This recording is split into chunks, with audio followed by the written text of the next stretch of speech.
They cleared out my sewing room while I was at church. Didn't ask, didn't warn me.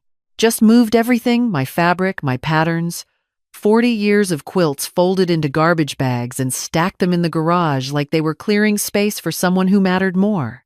When I came home, my daughter-in-law was standing in the doorway with a tape measure. "We need this room for the baby, Mom. You understand." My son stood behind her, arms crossed, not quite looking at me. "It's just a room," he said. Just a room. The way my lungs were just organs. The way my hands were just hands, even though they'd sewn every baby blanket, hemmed every prom dress, and stitched together the quilt that still hung over their bed. I didn't argue. I smiled the way I'd learned to smile over the years, tight enough to hold everything in, soft enough that nobody would notice. That night I sat in the garage, surrounded by garbage bags full of my life's work, and thought about how a woman becomes furniture. You don't notice it happening. One year, you're the center of every holiday. The next, you're the one they forget to save a seat for. My name is Vivian. I am 71 years old, and for the last 8 years, I have lived in the in-law suite attached to my son's house in suburban Ohio.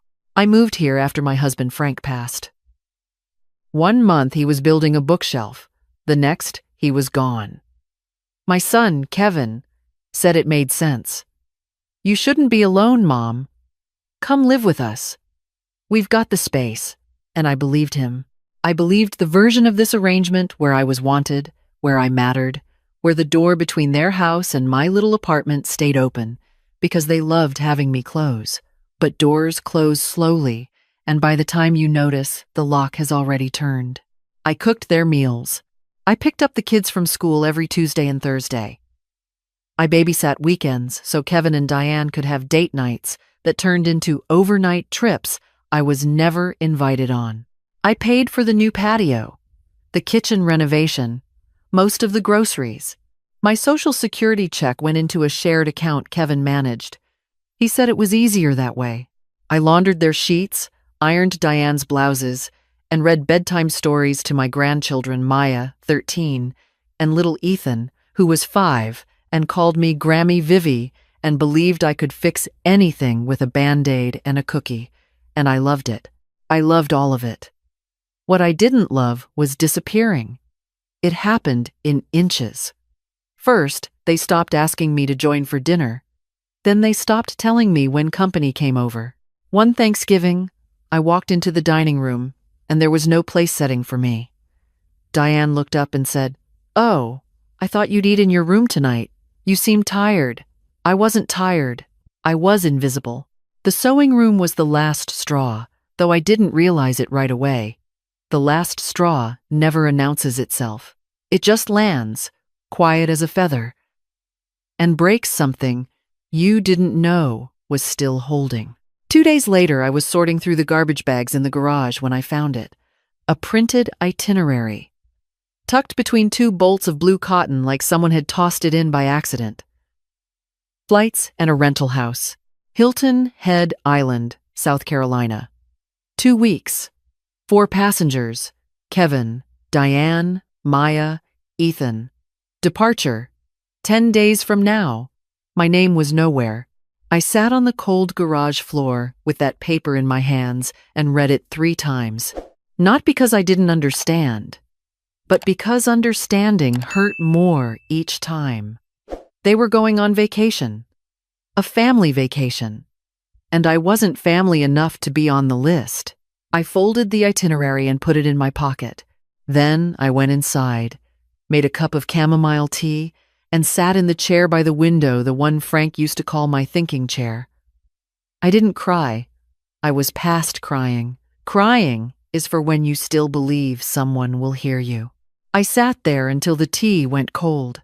Then I opened my laptop, the old one Kevin kept saying he'd replace but never did, and I looked up one-way flights, not to Hilton Head. Not anywhere they were going. I typed in Savannah, Georgia, because Frank and I had always said we'd go. We'd talked about the oak trees, the Spanish moss, the way the city held on to its past like a grandmother holds onto a letter. We never made it. He ran out of time, and I ran out of nerve, but my passport was still valid. My savings account, the one Kevin didn't know about, the one I'd kept in my maiden name since Frank told me, always keep something for yourself. Viv had just over $14,000. I booked the flight. One seat, window. Then I called my friend Patty from Quilting Group and asked her to check my mail. Going somewhere? She asked. Going everywhere, I said. And for the first time in years, I meant it. I packed light. One carry-on, sensible shoes, my good cardigan, a paperback I'd been meaning to read, and the pearl earrings Frank gave me on our 30th anniversary. I hadn't worn them since his funeral. They felt heavier now. Or maybe I was lighter. The morning I left, the house was still dark. Kevin and Diane were asleep. Ethan's nightlight glowed under his door.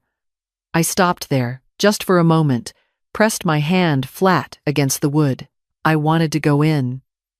Kiss his forehead, smell that little boy's smell of soap and graham crackers. But if I went in, I wouldn't leave. I placed an envelope on the kitchen counter. Inside, a note. I'll be away for a while. The plants need water every 3 days. The casserole in the freezer is for Thursday. Don't worry about me. I'm fine. I didn't say where I was going. I didn't say when I'd be back. For once, they could wonder about me. The airport at dawn felt like another country. Everyone moved with purpose.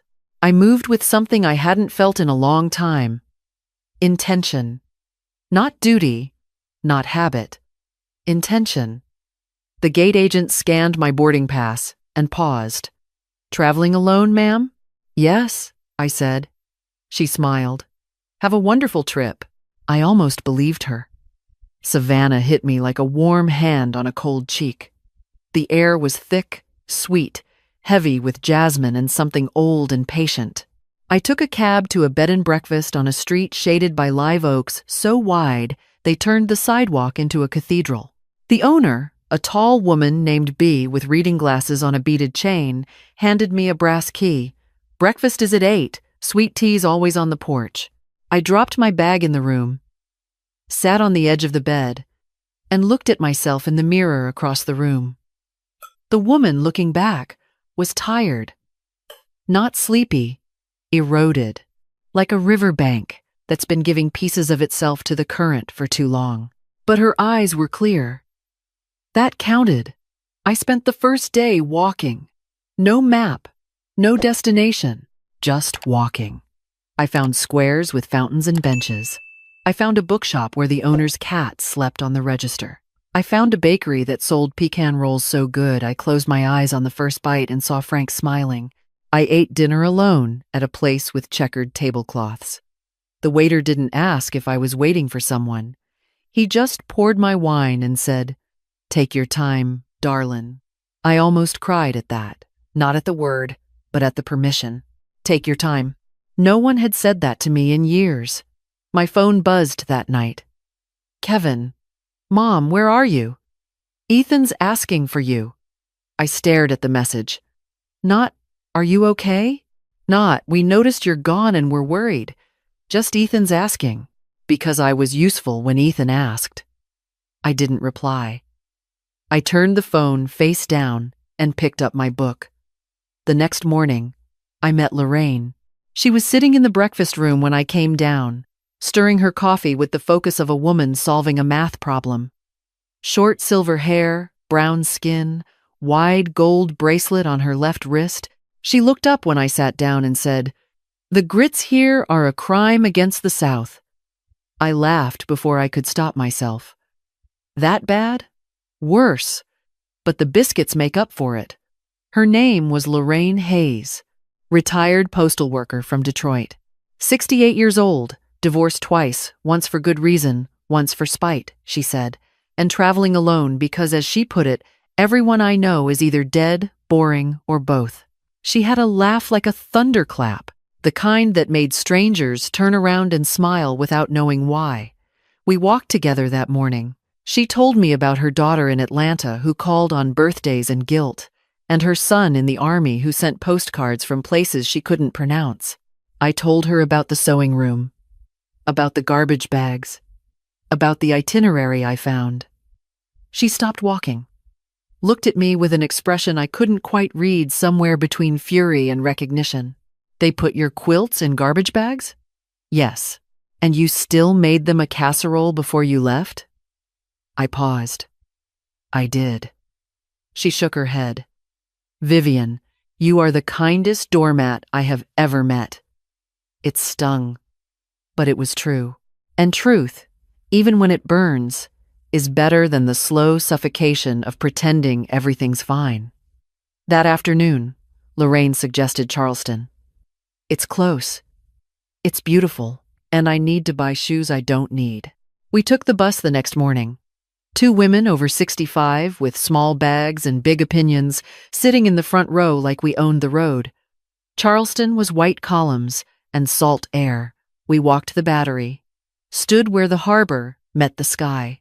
I thought about all the women who'd stood on that same shore, waiting for ships, waiting for men, waiting for lives to begin. I was done waiting. My phone buzzed again. 3 missed calls from Kevin. 1 from Diane, a text. Mom, this isn't funny. Call us.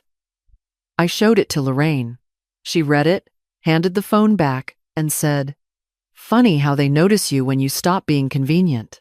I didn't reply to them. Instead, I opened my camera, something I never did, and took a photo. Me, standing at the railing, the harbor behind me, wind in my hair, pearl earrings catching the light. I looked at it for a long time. I looked alive. That night, in our shared hotel room, Lorraine asked about Frank. I told her everything. How we met at a dance in 1978. How he brought me yellow roses every Friday until they stopped growing them at the corner shop and he switched to daisies without missing a beat. How he died holding my hand. And how the last thing he said was, Don't let them make you small, Viv. And did you listen? Lorraine asked. No, I said. Not until now. She nodded. Better late than buried. From Charleston, we went to Asheville. I don't know whose idea it was. Maybe both of ours. The mountains were different from the coast, quieter, more serious. As if the land itself was thinking. We stayed in a cabin with a porch that overlooked a valley. In the mornings, mist hung between the trees like something unsaid. I bought a notebook at a craft store downtown. Small, leather-bound, with blank cream pages. I didn't plan to write, but that evening on the porch with a glass of wine and the sound of crickets, my hand started moving. Things I stopped saying out loud. I wrote at the top. Then, I was never just a babysitter. I had dreams before I had children, and those dreams didn't expire. Every time I said I'm fine when I wasn't, I handed away a piece of myself. Loving someone should not require you to become no one. I stopped at 4 lines. It was enough for one night. The next morning, I turned my phone on. 12 missed calls. 8 texts. 1 voicemail from Kevin. His voice caught between anger and something that might have been fear. Mom, we're supposed to leave for Hilton Head on Friday and you're just gone. Maya is upset. Diane's furious. Where are you? What is this? I listened to it twice. The first time, I felt guilty. The second time, I noticed what was missing. No, I'm sorry. No, we should have invited you. No recognition that maybe, just maybe, this was about more than a missing babysitter.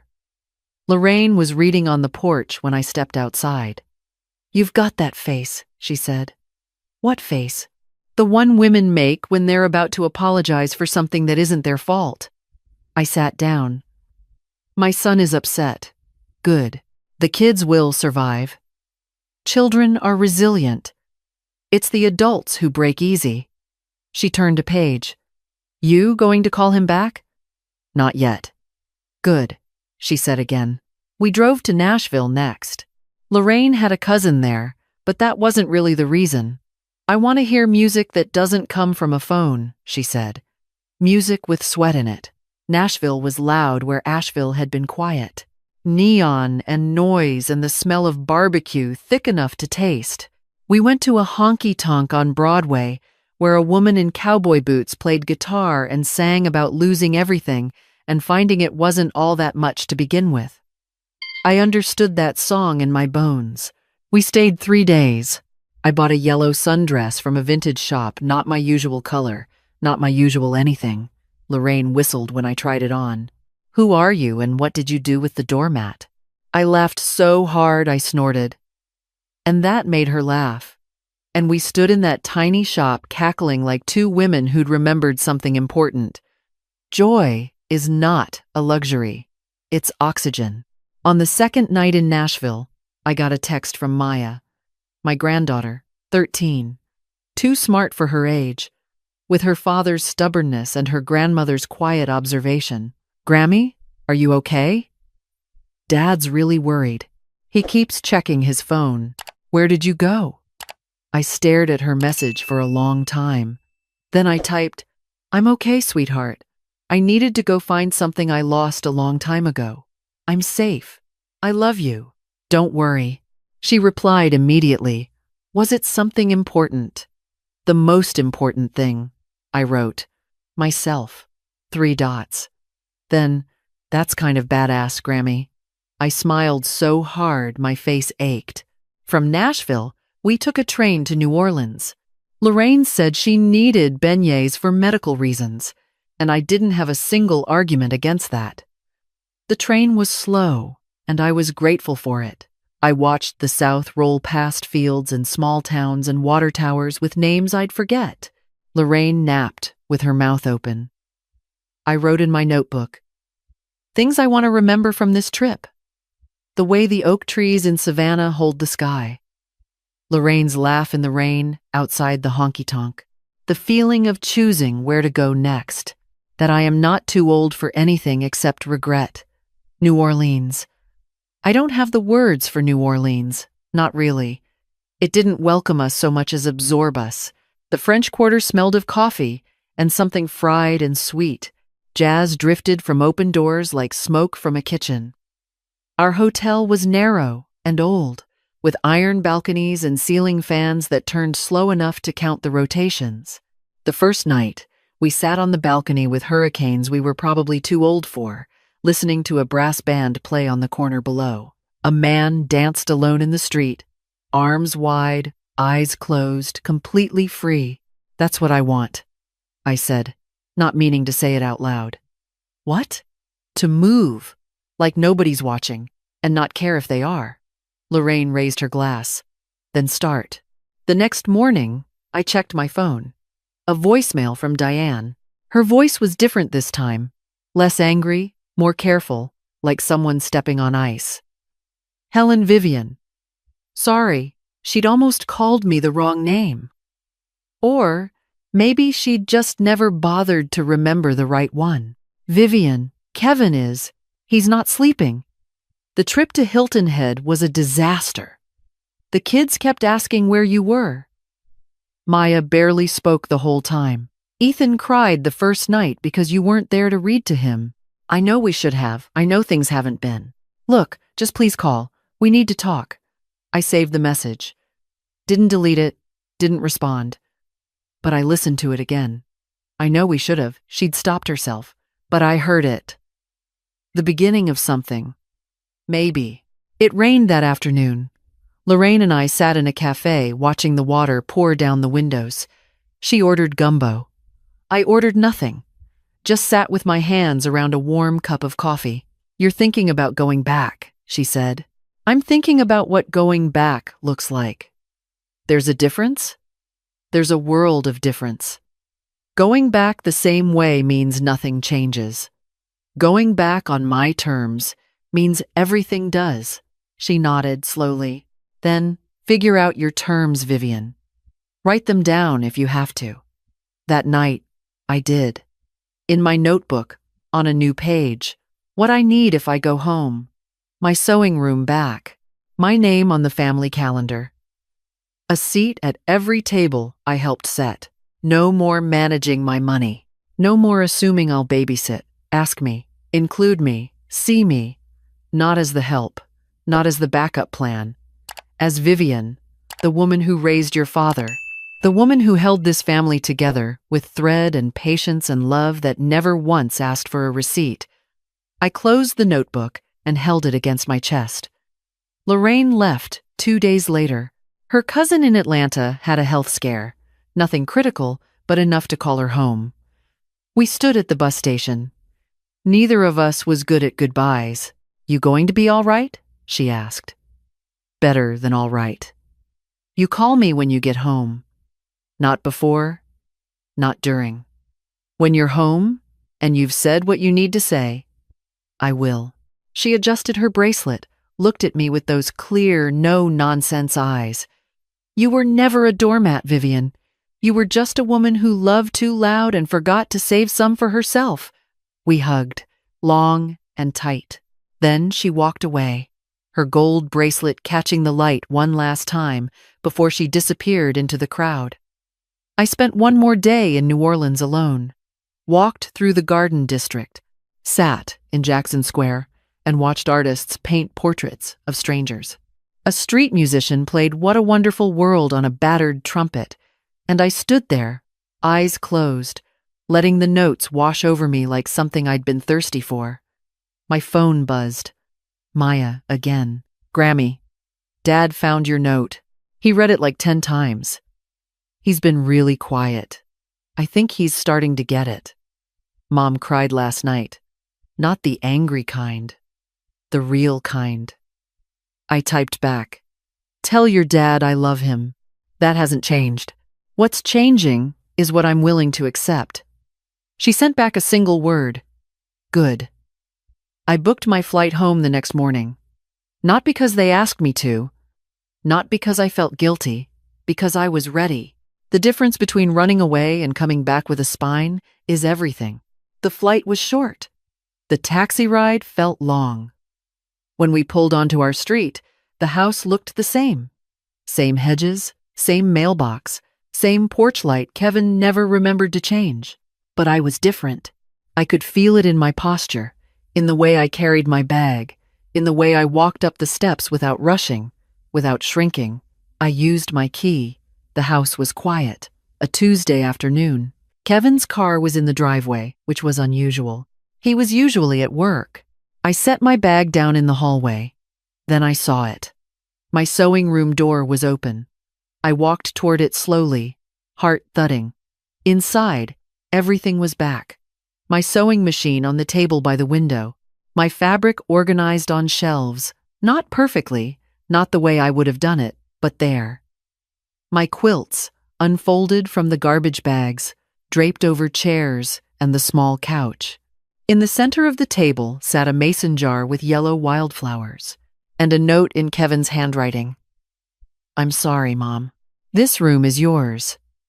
It always was. I stood there for a long time. I didn't cry. I pressed my hand against the sewing machine, felt the cool metal, the familiar weight of something that was mine. Kevin appeared in the doorway. He looked like he hadn't slept in days. His eyes were red. His shirt was wrinkled. He stood there, the way a boy stands when he knows he's broken something precious and isn't sure it can be fixed. "You're home," he said. "I'm home. His voice cracked. "I didn't know, Mom. I didn't see it." "I know. The garbage bags. The itinerary. Diane told me you found it. I should have." He stopped, swallowed. "I should have invited you. I should have done a lot of things." I looked at him, my son. 44 years old. The same boy who used to bring me dandelions from the yard and call them real flowers. "You should have," I said. "But you didn't, and I stayed quiet, which is my fault too." "What do you need?" he asked. "Not what do you want. What do you need?" I pulled the notebook from my bag, opened it to the page I'd written in New Orleans, handed it to him. He read it, slowly. His jaw tightened. His eyes got wet. When he looked up, he nodded. Okay, he said. All of it. All of it, I repeated. Diane came home an hour later. She walked in and saw me at the kitchen table and stopped. She didn't rush over, didn't perform. She just stood there, hands at her sides, and said, "I'm glad you're back." "I'm glad to be back," I said. "On my terms." She nodded. "On your terms. We had dinner together that night. Nothing fancy. Soup and bread." Ethan climbed into my lap and buried his face in my neck. "Grammy, don't go away again." "I won't go away like that again," I said. "But I might go on trips sometimes. Can I come?" "Maybe," I said, "if you ask nicely." Maya sat across from me. She didn't say much, but she watched me the way she watches everything, with quiet intelligence and an artist's eye. After dinner, she followed me to my room. "Grammy." "Yes, sweetheart?" "I read your notebook. The part about things you stopped saying out loud." I looked at her. She wasn't apologetic. She was serious. "I started my own list," she said. She showed me her phone. A note, typed in small letters. Things I refuse to accept quietly. That girls should be easy and agreeable. That wanting more makes you ungrateful. That silence is the same as peace. That my grandmother is just a babysitter. I read each line. Then I looked at her, this girl on the edge of becoming a woman, and I saw something fierce and familiar. "You're going to be remarkable," I said. "I learned from you," she said. After everyone went to bed, I sat on my porch with a cup of tea and the notebook in my lap. The neighborhood was quiet. A dog barked somewhere. The stars were faint behind the suburban glow. I opened to a fresh page. "Things I know now," I wrote. "You can love someone and still walk away when they stop seeing you. Leaving isn't giving up. Sometimes it's the bravest thing you'll ever do. Friendship can find you at a breakfast table if you're open to it." Yellow looks good on me. It's never too late to reclaim a room, a voice, a life.